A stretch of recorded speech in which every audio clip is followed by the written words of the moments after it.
89.5 FM KPOO, Give Life, Save Life, Radio Brother Keith. And of course, we're about to start this segment of calling the kettle black, Miss Wryn Monroe. And of course, she's been doing a great job, excellent job. Wryn, I just wanted to share this, ask you the question right off the top. When you heard the news, how did it affect you? I went out to Berkeley Marina. I couldn't work. And I just went out there and stared at the water all day. Mm-hmm. It was just, there's so much around the story. On the one hand, it is a terrorist act up front that was white terrorism. Mm-hmm. And so when the media comes in and says, oh, and they try and come up with all these excuses, that was a terrorist act. So that's the one half. And then you just think of how innocent the people are, not bothering anyone, and that they welcomed him in to sit there for a while. And then all the while he's like, I'm still gonna. He had questions about if he was still gonna do it, but I don't care about what he thought about. But it was still premeditated. He had it set in his mind, no matter what. No matter what. Yeah. And you know what, real quickly, mm-hmm. and we're going to talk more amongst the panel here today, and that when a Caucasian is caught for doing a heinous act, murder, whatever the case may be, you know how they interview friends and everything. Well, he was a quiet person and he stuck to himself. But when a black man is arrested for heinous crimes, well, he had a troubled background, the household was troubled, he needed help. From a media perspective, Wryn, dissect that thing. I think when it's a black person, they're just automatically a thug or an N-word, and that's it. Mm-hmm. There's no grace. You're an animal. That's it. There's no, we know this man's name, Dylan Roof, over and over. We know the name. Yeah. It's personalized. The family's had a say. He's very human. We know about his past. He's a black friend. We know all that stuff. Now, when it's on the black side, he's a thug. That's it. He's a thug. Mm-hmm. And women don't get mentioned. I don't think we even get mentioned. So I don't know if we even have a label. I don't think black women exist. So, Michael, let me ask you this question. Does that make everything okay? I mean, now from the media's eyes, he's a black man, he's a thug. Well, we just gonna sign it off as that. Does that make it okay, and we accept it and move along with life? No, it don't. We should all be treated the same. Mm-hmm. He gets arrested. They take him out quietly. They put a bulletproof vest on him. We get arrested. We may get some broken bones, or we get thrown around, or we go in shackles. Yeah, or take, for instance, the guy that got arrested in Baltimore. Right. He gets thrown in. He can't breathe, but they don't listen to him. It's just racist, or however you want to call it, but it's a double-edged sword there. So let's talk to Tina real quickly, who comes from a very spiritual background and based in reference to her religion. So having seen that in church, Bible study, how could that been avoided coming from a spiritual? I mean, to me, it really couldn't have been avoided. I mean, they welcomed him in, and I guess he acted like he wanted to be saved, accepted the prayer and everything. It's really no way it could be avoided to me, unless we got to start having security now for church or something. And it's funny that you mentioned that. It's funny that you mentioned it because CNN was all over this thing. They showed this like it was a marathon, and yes. I wasn't really feeling that. But as they showed, Wryn, the front of the church and everything, they had a security camera. That's how they captured Roof. They had a security camera. So now, mind you, a historical church bombed many years ago. Moving forward, why do you need a security camera to go into the house of the Lord? That's one thing. Mm-hmm. Secondly, where were the men? And that's going to be another show, Wryn, in reference to the churches. Where are the men? Now, mind you, if I was part of that circle, right there, being one of the 9, one of the 3 men that was in there, I'm going to welcome you in. But when you start asking questions about who's the pastor, I would like to sit next to the pastor, now my antennas are going up. Yes. So right then and there, I'm going to put a separation between my pastor and you. Because why are you asking about the pastor? Secondly, being security minded, I'm going to welcome you. Hey, how you doing? Welcome to ABC Church, and this is our weekly Bible study. And what's your name? Where you from? Okay, well, thank you, Mr. Rue. We got a little paper we want you to fill out, just in case. I got your information right there. Yeah. But where are the men? Talk to me, Mike. I'm at loss for words because I don't know, but I know at my church, when we went to church, we had the pastors would have like a couple of people around them, just, like I said, you couldn't get that close. Yeah. It's not that, they'll come greet you, but you got to kind of be aware of, you don't know, or just like you said, somebody looking. But I was shocked to hear that because it's Bible study. You would think it'd be more people there, also. But I guess, like I said, they've been there for years, and the pastor, he was a congressman. He was well-liked, well-known, and, it's hard to talk about it, hard to say, because I can't see nobody coming in there, sitting up for an hour, worshiping with him, or just with the intent on what he did. That's just pure evil. I would have had questions by you coming into a church with a backpack.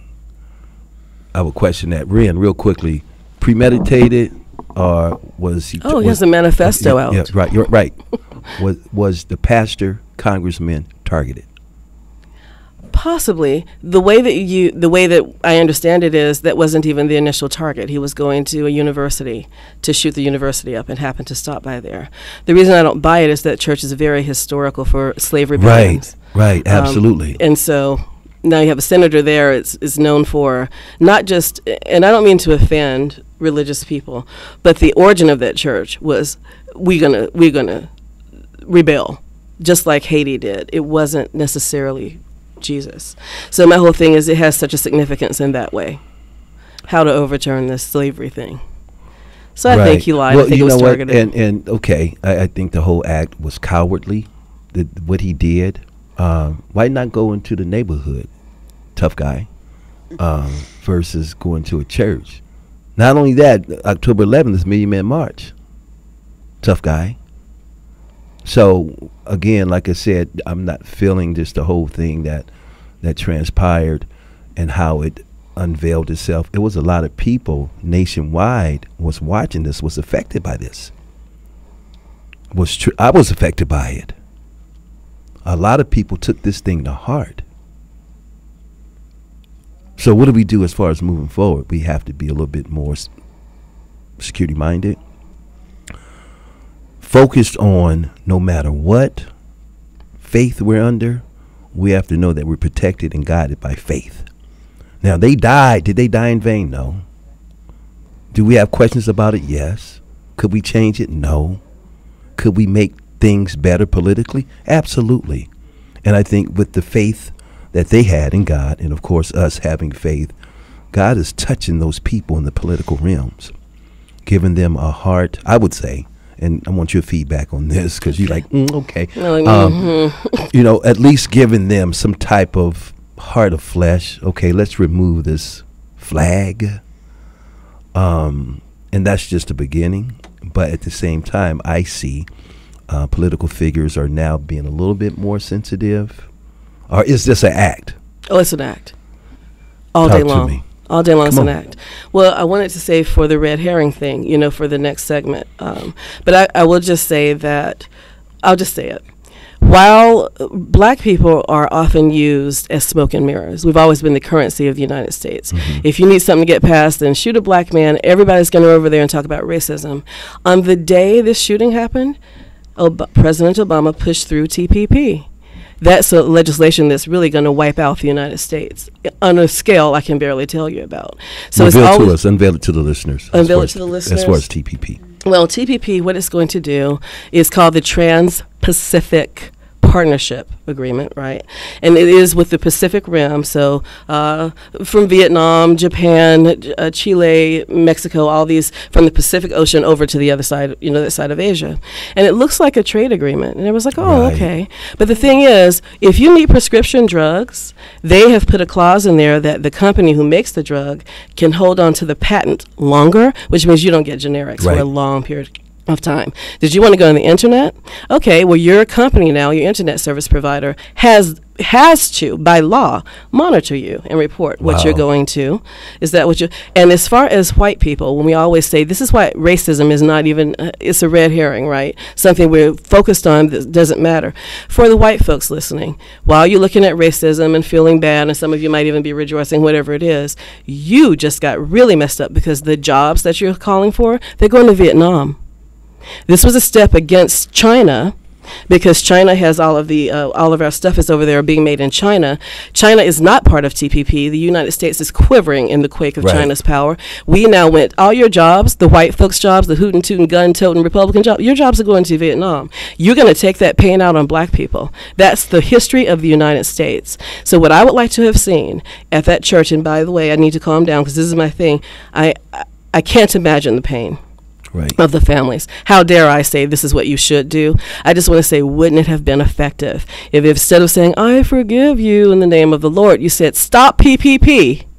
Stop TPP. Stop it. Then that would have changed the entire, the whole conversation. You're just being used. Yeah. We're going to talk more about that. We're going to definitely talk more about that. So as we move into transitioning, of course, 9 people were killed, Charleston, South Carolina.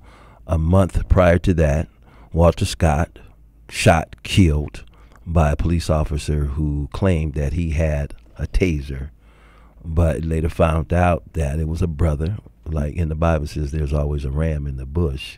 It was a brother, literally was taking footage of the police officer shooting Walter Scott 9 times.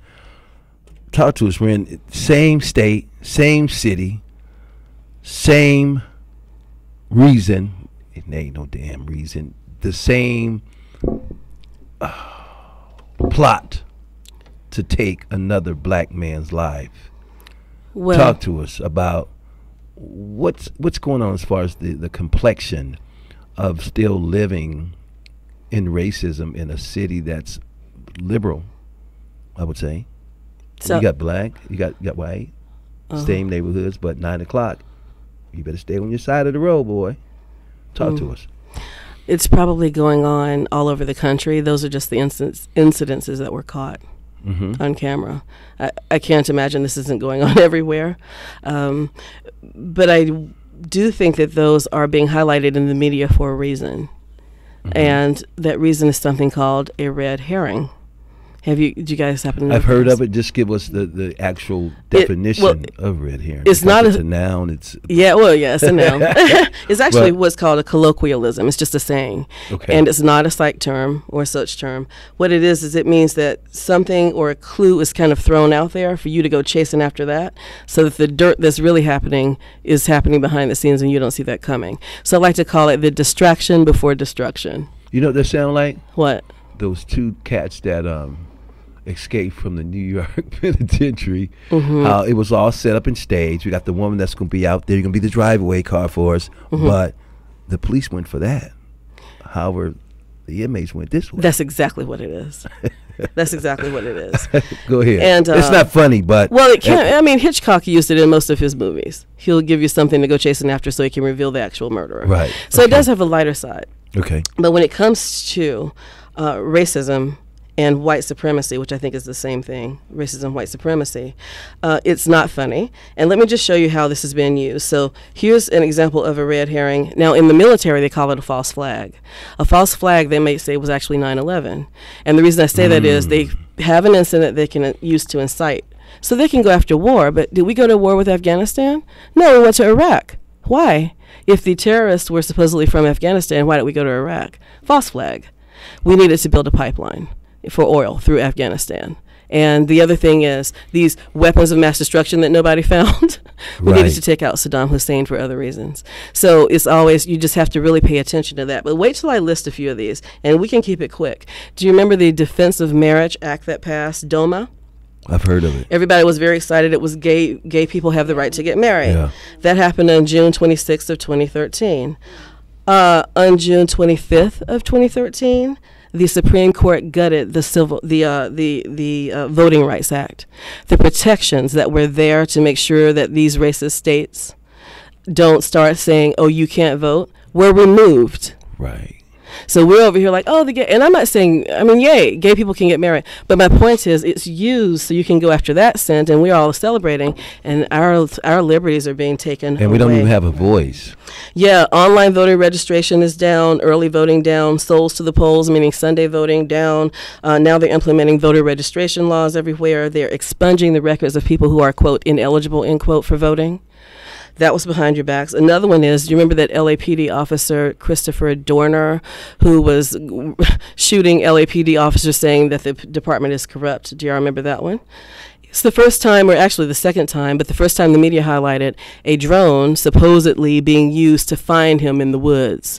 Since that incident, there have been 400,000 drones sold in the United States. So it's usually by people saying, oh, I want to buy one so I can get a picture of this, but it's used for surveillance purposes. Come on, your phone is surveillance. Absolutely. Okay, so let's get to Charleston and I'll wrap it up here. And my heart does go out to the families. I don't want to just be all insensitive. They lost 9 people. So I don't want to be insensitive. And I know that the black community, according to Pew Research and also Gallup, is the most religious community in the entire United States. Gallup says in the world. And of that group, black women tend to be the highest religious people. It's because we're the most ostracized. We have to do the most work without getting any credit. Health is going down, as you guys, you know what I mean, because of all the stress. And I know the brothers are going to beat up on me, but honestly, who in history has been there to help a black woman? Who? So we ain't got nobody but God. But the problem is that God was given to us by a slave master. We have to just take a moment and just look at, it's fine to have the spirituality, but really take a look at the function of the black church. The function of that church was, you will not enslave me. The function of this church is, let's talk about the body and the suffering, and no one's looking. But so I'm attacking the structure more than people's beliefs. I get it. But at the same time, what grieves me around all of this here, where were the men? I mean, it was 6 women, 3 men, but the church, granted, the church is dying. Today's church is dying. Men? Now, I believe, not only, and I'm not knocking it, not only was this probably a form of Bible study, but granted, a lot of women, and of course some of these women were older in age, elders, it's like a social. What else do they do? You want to say something, Tina, in that regards? Go ahead.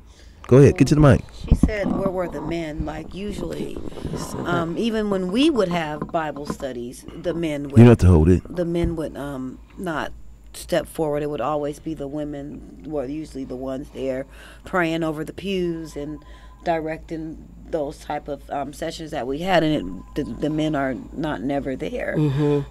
Sometimes I believe that the men like to come out when it's titled. It's everything to me, like, the church now is built on a title, like bishop this or bishop that or minister this or minister that.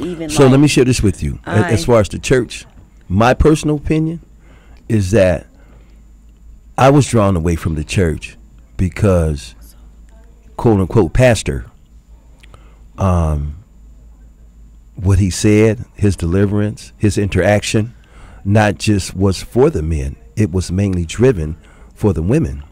Now, as far as the men that was of stature and had a sense of the spirituality, he was intimidated by that. Okay, so when I was told, in my mind, or spirit, however you want to call it, leave, I left. And not only that, guess what? A couple other brothers left because they were seeing the same thing that I was seeing.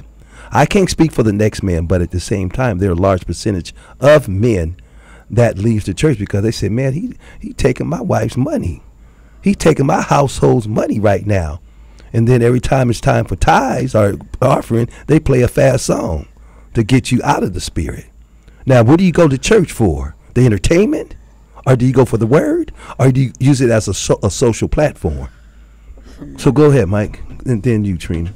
I guess with that, most men, like you said, but for the men that are really into it, you can maybe find you another church. If you don't like what this pastor is saying or what he's putting out, you go find you another one. And granted, yeah, we listen and stuff, but we have to study for ourselves. That's right. And go for ourselves. If it, you can take what he says, but if it don't sound right and the Spirit is talking to me, then I'm not going to defy him. I would just go somewhere else. Right. Okay, I'm not Trina, trying go to ahead. church hop or anything. Right, but right. Well, let me share this with you. Why not just have a personal relationship? Why do I have to go to a building? That's true. To have a personal relationship? Trina, then Tina. Go ahead. Oh, okay. Trina, go ahead. Trina. And then, hold on for a second. We want to talk about the Baptist church, too, as far as your thing. Can we get into that? I don't think there's time. Okay. Well, I would just kind of like to piggyback off of what he said, that, it's really about building a personal relationship with your creator. Now I believe in going to church, but that's not my primary spiritual focus, because I know that these people, there for the same reasons that I'm there, and that they have shortcomings and that they come up short in a lot of cases as well. So I don't put all my faith and all my trust and all my belief based on the church system, because I know that system is up under another system, and that system is over another system, and so on and so forth. So therefore, it's all systematic. So therefore, what I do is put my faith and my trust and my belief in my creator, and know that who's in control over all of this. That's right. So that's what we have to keep in mind. That's the primary focus of the foundation as far as faith is concerned, because these churches, a lot of them, they're in it for money. Like my cousin said, they're titles. It's so many different things that come into play when you start dealing with the churches, because the churches are not what they used to be anymore. It's all about money. Reverend Pinckney, let's talk about him. Thank you so much. Now, not only was a pastor, Wryn, but a political figure. Yeah. Senator Pinckney. Right. So let's get more into that, where we can say, well, he was fighting a good fight as far as saving or pouring out as far as salvation, but he was also a pillar of the community politically. How does that work? Can we do that? You can. Or it's like you dibbling and dabbling here. I mean, politics, religion, those are two things that we don't really like to discuss. Wonder why. Thank you for the segue. That's awesome. Here's the thing. You remember I'm always talking about the emotions underneath all of this stuff. I don't know if you've heard me say it, but we have 12, and I'll just list them. And what I mean is these emotions are felt by every human being on the face of the earth. So happiness, sadness, anger, fear, surprise, disgust, one is contempt, anxiety, shame, and admiration, and then finally clarity and confusion. Every human seems to have these. Here's why this is important. We have these things that the media plays on and the government plays on in people. All I have to do is push one of those buttons, and I know precisely what you're probably going to do. Let's push this button and kill a senator, a pillar of community, and the black folks are going to come out right on cue like it's a movie and say, we forgive you, and the white folks are going to want to look good and show up, whatever. I'm telling you, also they can push through legislation that's going to destroy you. That's what I mean. I want us to have your spirituality. I love what you said. It's personal, right? The churches have abandoned us in a lot of ways. I'm not knocking personal spirituality. I have it. But the function of the church, black people need to really think about it. And if I had my way, they would walk out tomorrow and really start paying attention to what these policies are that's going to destroy us. Because the other part is, white people, when you hear, oh, the jobs are leaving, they're not talking to you. We've already been 3 times the unemployment rate. They don't care about if you have a job. Those are white jobs leaving. White people don't get that this racism is messing them up too, because they're focused on, black, white supremacy, we're better, look at this horrible person did this. And their jobs are walking right on out the door. Their kids can't get in college because they funded the prison industrial complex. Right. There you and go. the money that was supposed to go to schools went to prisons. Now when little Chrissy needs to get in UC Berkeley, she can't get in. Why? Because we have Asian students coming in. Why? We love our Asian students, but they have the money to pay international fees and out-of-state fees. So Chrissy then gets shipped across country to go to school. White people need to wake up and see that white supremacy is a joke and it's killing them. Do we need to have that conversation, as you mentioned right before when you came onto the air with those segments, these segments, having a sit down with the Caucasian about white supremacy? Should we have that sit down? Yeah, and we don't even have to have a long conversation. You're not better in any way. That's it. You're not better. It's impossible. So get past that and realize that the whole notion of blackness and whiteness was created because the blacks and whites were going to stand together as a one union against the corporations. They couldn't have that, so they created black and white.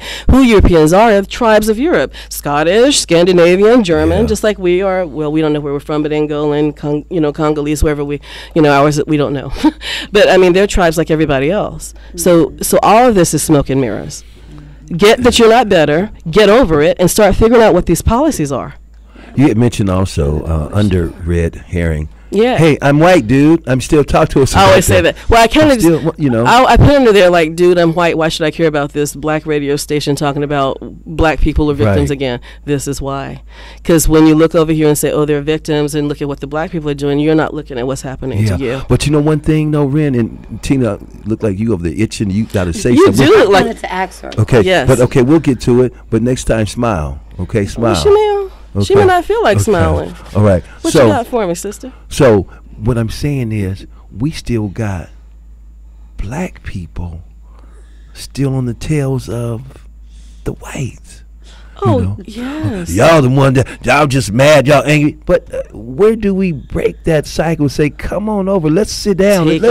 Let's talk about this. Well, you could also do, like I said, white people need to understand that better.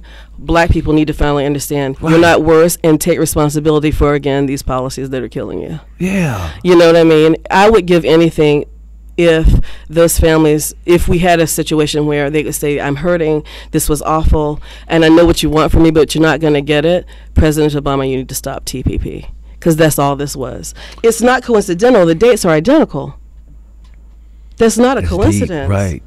The way you broke that down. And I'm feeling some kind of way. Okay? That's not coincidence. It happens every time. They pushed 9/11 through. 1 month later, they came up with the Patriot Act and pushed it through as law. 1 month, it took you to write all those laws 1 month? No. So we have a lot to get over. And I know I'm all ill. I don't know how I'm coming across angry, but this is really huge. You come across very informative, by the way. Tina, real quickly, as we conclude the show. I just wanted to ask her a question. You speak on the white supremacy. Do you believe that they are afraid of the black man? Yes, of genetic annihilation. Really, about us taking over? Because I believe they've always been afraid of us. The white numbers. And then the Willie Lynch story has a lot to play in this. That's what I wanted to ask. Yes, I do believe that. And the reason I believe that is because when we looked, and I actually pulled the statistics, white deaths right now, I always have papers. Right now, their replacement rate, meaning being able to keep going in the United States, has fallen such that their death rate has outpaced the birth rate. And so they're not wrong for fearing that.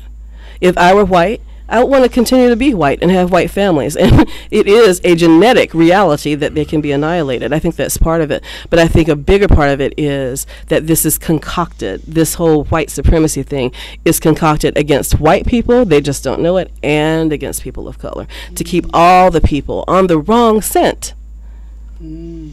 That's the rub. Yeah. Yep. I love your question. Yeah, because they've done so much to us. I believe that they are afraid at this point. I do. They've done so much. Their time is up. And like I said, I'm not trying to sound prejudiced or anything like that, but they're trying their best to try to, attack us at all angles, no matter what. Politically, spiritually, on the streets, jobs, whatever the case may be. But they will still not be divided or defeated. I'm sorry. But we only defeat ourselves. We do. And letting them trying to conquer us. But if we take a stand and say, no, I'm not having that, they'll flee. We need to take a stand with them. We need to take a stand with them. But it is okay to be different and say we're very, very different. But also, if we don't get this thing together, we're all going to be annihilated. And like you said, this is not just a Charleston, South Carolina thing. This is a world thing. And it's universal. It starts with us. I mean, at least just shedding some light on it without having any type of reservations. And I thank you for that. Thank you.